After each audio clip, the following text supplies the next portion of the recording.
Former counselor to President Trump and Fox News contributor Kellyanne Conway. How you doing, Kellyanne? Never better. How are you, Jesse? I'm great. Bill Maher, happy to be at the White House. Gretchen Whitmer, not so much. That's actually my favorite picture of all time of Gretchen Whitmer.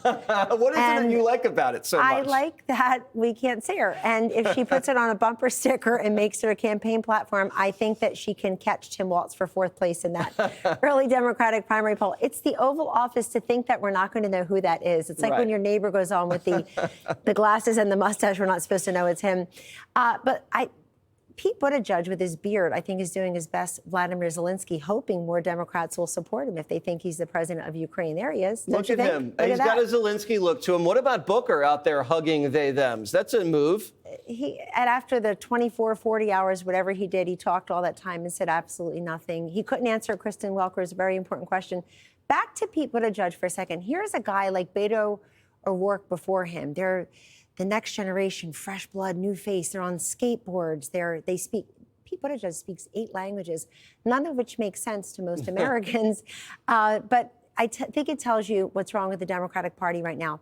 Very quickly, AOC, not AOK, Bernie burned by his party. And I think the two of them together reminds people that the party, whether it's the old guard or the newer people, they're just not fresh and new anymore. I find their act to be very boring. Stephen A. Smith is intriguing to me. Me too. Because Obama was an outsider. Donald Trump certainly was a political outsider. And at this point, 10 years ago, Jesse, in April of 2015, Trump was mired in single digits in all the early primary polls. And people said, what? You can't win. You're not, quote, electable. Electability, the lack of electability is going to haunt Stephen A. Smith, but it's a gift to him. Because the moment people say you can't win, voters say, I don't care who can win, I care who can lead. That's right. And it's really about leadership. Outsider. And if he just goes on the debate stage and just slams these guys right to their face, he's got nothing to lose. People it'll be love so that. fun to watch. Now, Plus, also, his name is Stephen A. Smith. Some Democrats are going to think that he's a white guy insurance agent from Des Moines, and then when they see him, they're going to be like, bonus. That's a definite surprise. Big surprise tomorrow. Joe Biden is leaving Delaware. He's flying to Chicago. He's getting paid for a speech.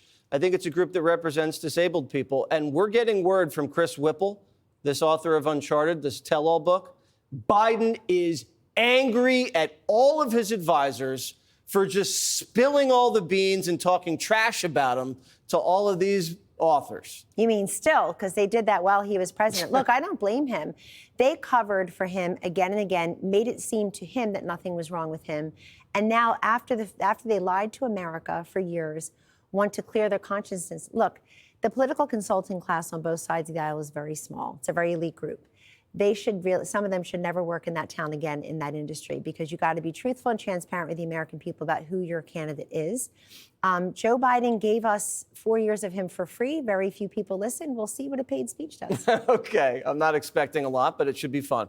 Good to see you. Great to see you. Hey, Sean Hannity here. Hey, click here to subscribe to Fox News YouTube page and catch our hottest interviews and most compelling analysis. You will not get it anywhere else.